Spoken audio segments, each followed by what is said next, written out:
Great job. Okay, so we are going to get ready for debate number 2. The big question will be, do large and small studios need to approach live services differently? Is there a difference between small organizations and large when it comes to the playbook? So with that, we are going to have our speakers join us on stage. Yeah, round of applause. A yeehaw in there too, if you like. Thank you. Samuel, Andrew.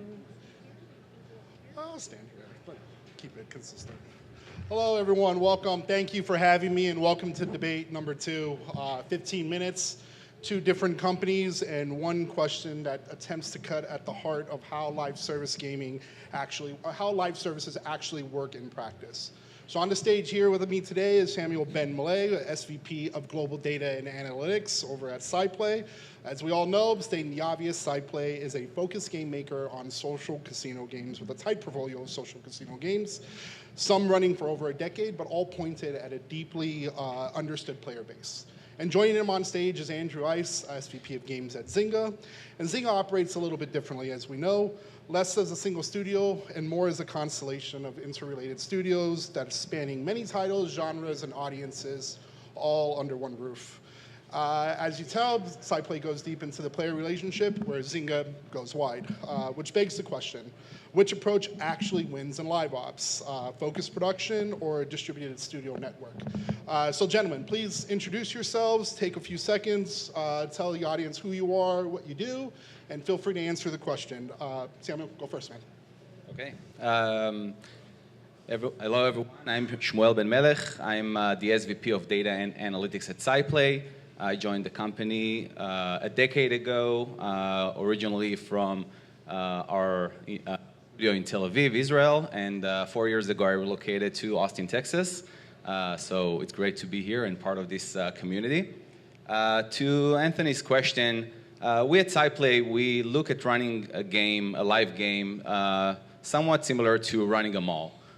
When you want to build a mall, basically you start with the foundation, you start with building the anchors. Those are the stores, the fashion chains, the brands. You build the food area, you build the arcade, and you want to give a good time for your customers to come back over time. But over time, you hit somewhat of a limit. You can't build more stores. You can't expand more than the land you have. And that's the place where live ops kicks in. Live ops allows you to introduce more opportunities to your players. It allows you to give more excitement, more retention levers, and more reasons to come back to your game. Now, when I see some companies are getting it wrong, is that they are treating live ops in a tactical way. They're looking at live ops as, a mall will put a Christmas tree in December and say it's a live ops.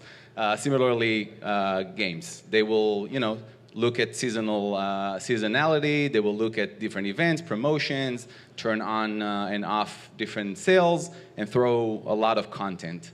We at SciPlay will look at it a bit differently. We look at the live ops as someone that needs to be very much embedded in the game. That means that the live ops needs to be very much connected to the core loops. We need to understand the life cycle of the player, what's the stage in the week the player is in, and where the player is in the journey. So then it comes to the question of, should we focus on a focused model or a distributed model? At SciPlay, we have around 10 live games. Some of them are over a decade, and in the last few years still growing, which is amazing. And we are focusing on focused model. The reason for that is that we want to some degree, create some sort of a hybrid model. It means that we are asking ourselves, what are the places where we are better together, and what are the places where we are better as standalone. The places where we see ourselves better together and we're focusing on are creating shared systems. Those are the technologies, the data, the infrastructure. Those are the frameworks, the methodologies, the best practices, and so on. That allows us to, share knowledge very quickly, insights, and act on and execute on this knowledge, and allows us to compound our learning over time.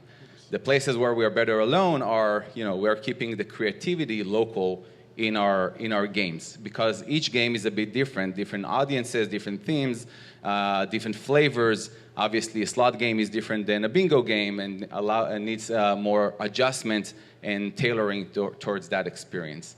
So that combination allows us to enjoy both worlds and really share learnings and act on those learnings very fast. At the end of the day, we believe that it's not about the amount of content you throw on the player. It's more about the learnings and how fast and what's the speed you can execute against those learnings. Nice. Thanks. Andrew? Hey, everybody. Oh. Can you hear me now? There you go. Gotcha. Hey, everybody. I'm Andrew. It's great to meet you all. See a bunch of familiar faces here. I'm not sure we'll be as entertaining as the first group. Unsurprising, I think Jack is right in that debate. But I'm with you. Yes. But I've been in Austin for a long time. I've been at Zynga for nearly 14 years. The first office I actually worked at Zynga is a block over here. We've moved a bunch of different times. We're up in the Domain now. Today I run most of our game development studios in North America, as well as some in Europe and Turkey. So I work on a bunch of games that are live ops oriented, and make a bunch of new games right now too. In some ways, more of my focus is on new games actually at the moment. But we have a lot of different games and a lot of different studios, and part of the challenge and opportunity that is present for Zynga is the diversity of titles that we have. By the way, it's a little bit silly to call SciPlay small. You guys are smaller than Zynga, but SciPlay is not at all a small studio. So for us, we've learned the hard way at different times. If you think about some of our oldest and largest titles, like Zynga Poker and Words with Friends, these are extremely different games, extremely different player bases, extremely different game economies. If you try to run those games in a similar way, I can tell you how it's going to go, and it's not going to go very well. Not just because the player bases are different, not because the game economies are different, but because for us, there's been a huge benefit in teams having quite a bit of agency on how they are ultimately driving their own respective games. That's even more present for Zynga as a whole when you think about how geographically diverse we are. We have studios all over the world, and how we've grown, which is both homegrown and making our own games, as well as through lots of different acquisitions, including one game from Tim, over time. And so if you think about just culturally, when I started at Zynga in 2012, we had acquired a bunch of different studios in Austin, many different locations. And the way that Zynga acquired studios is we absorbed companies into the Borg. You absorbed into the way that Zynga made games. We didn't have a great track record of M&A at that time. We really changed that over time to really give studios quite a bit of agency. And while it did lead to us moving a little bit slower, I think that is a cost to it. Ultimately, I think it's led to much better results because the teams retained a tremendous amount of creative agency, including how they run the games from a live ops perspective. Interesting. Well, let's dig into this a little bit more and break down the question a bit. So let's talk about UA and cross-promotion specifically. Andrew, at Zynga, you guys have built a cross-promotion kind of engine where you can kind of connect players between titles and genres and the whole nine under one roof. At that time, you reduced UA spend across the network, whereas other companies like SciPlay have a more focused portfolio. So the question is how does Zynga, your company structure, shape your UA strategy? Is it cross-promotion actually the advantage it sounds like, or is there something kind of hidden in the weeds in between that? So again, I've been at Zynga for a long time, sometimes I think too long, I don't know. Cross-promotion was a huge part of how Zynga grew initially. This is very true, on the back of Facebook mostly. Cross-promotion today as a tool for Zynga is probably the same tool it is for many mobile developers, which is a very small, nice-to-have thing, but it's not the driver of like the holistic strategy for acquisition. Sadly, our platform partners are of no help on the acquisition and distribution side, I would say, at this point. And so it's really on creative performance marketing as well as brand marketing. And one of the big changes that we've made at Zynga internally over the last several years is actually to bring marketing from being a centralized organization to being wholly within the studios. So today I also run for all of the games that I run, our entire marketing teams, because it is so interconnected between how we think about marketing, and not just UA, but all forms of marketing, and how we think about the game's roadmaps and how we're thinking about the live operations that come with it. It's a very interconnected world.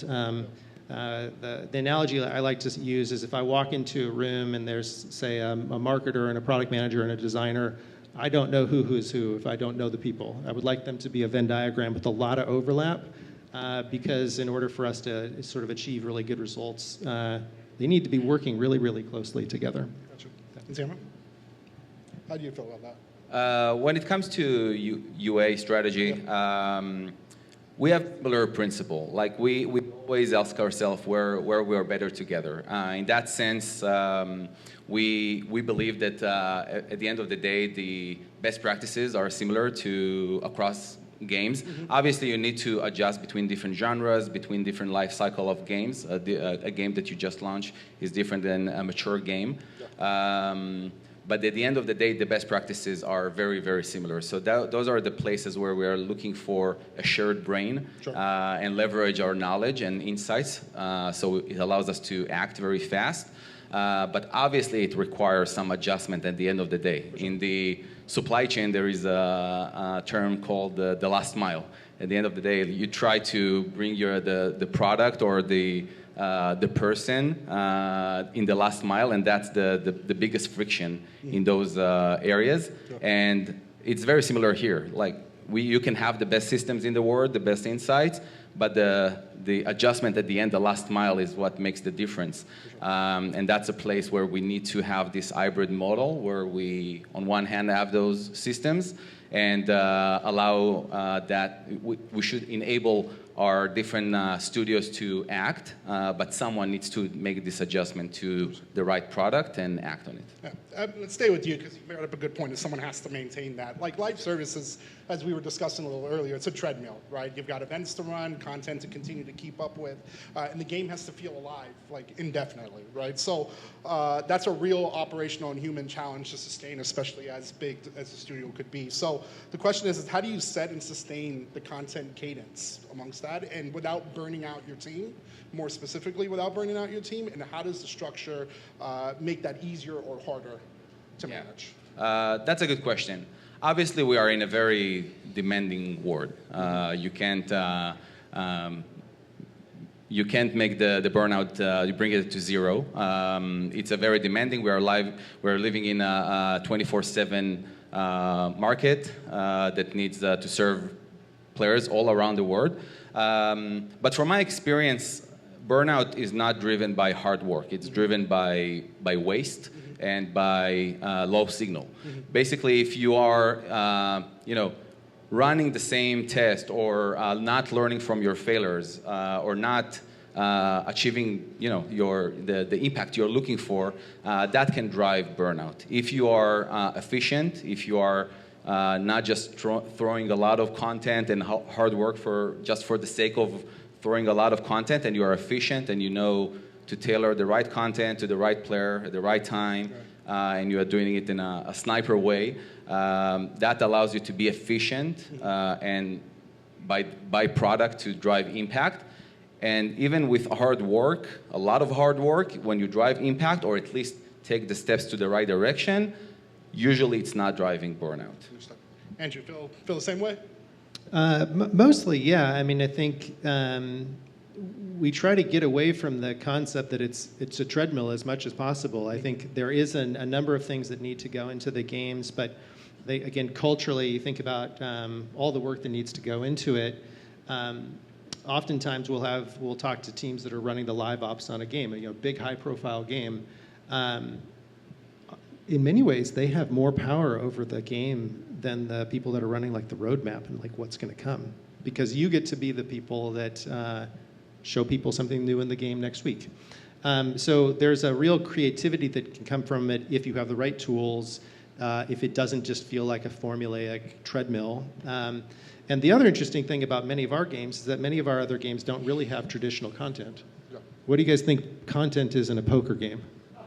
as an example, or a word game, honestly, in some ways. And so there's a lot of different ways to be creatively thinking about what content can be in a game over time and what can be exciting for players and what can look cool and what can feel amazing.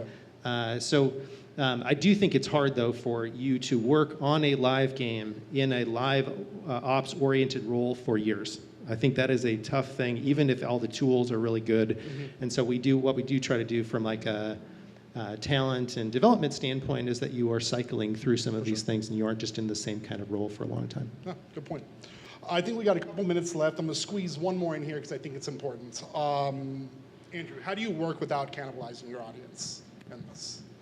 I think cannibalization is super overrated generally. So in a lot of the world that we live in mobile, a little bit unlike what Warren was talking about, people are pretty promiscuous when just trying new things in mobile. It's gone down a little bit over time, but as our platform partners have not really helped. But in general, people are open to just trying new games, in part because it's free to play.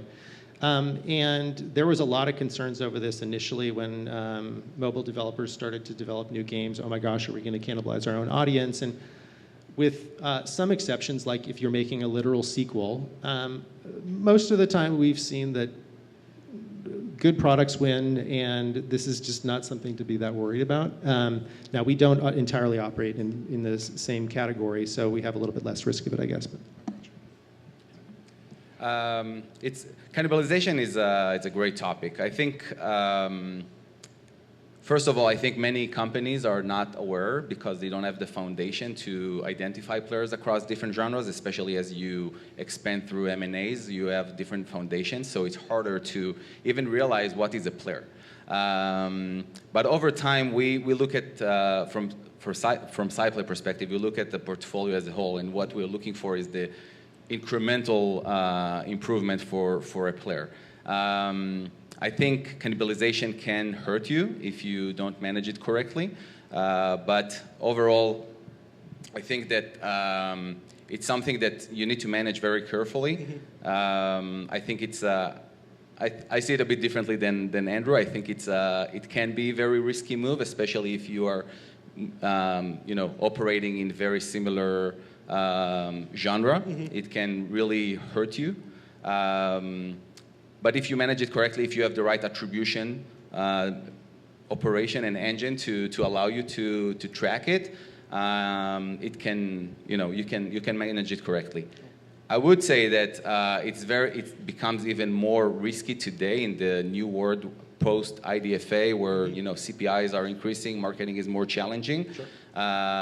Where you need to retain the player for longer, so cannibalization can hurt you in that aspect. I want to add one thing, that the risk, I think, of cannibalization does go down significantly if you allow your players to be efficient with their time. Oftentimes, games can develop cannibalization risk if the way that you are measuring good behavior or whatever is just more time in the game. Then you do run some risks, right? If you're asking players to do a lot over time, I think in general what we're trying to offer players is more efficiency with the time that they can offer. Awesome. Just to add, to counter on that, I agree to a degree. Just to double down on the marketing aspect.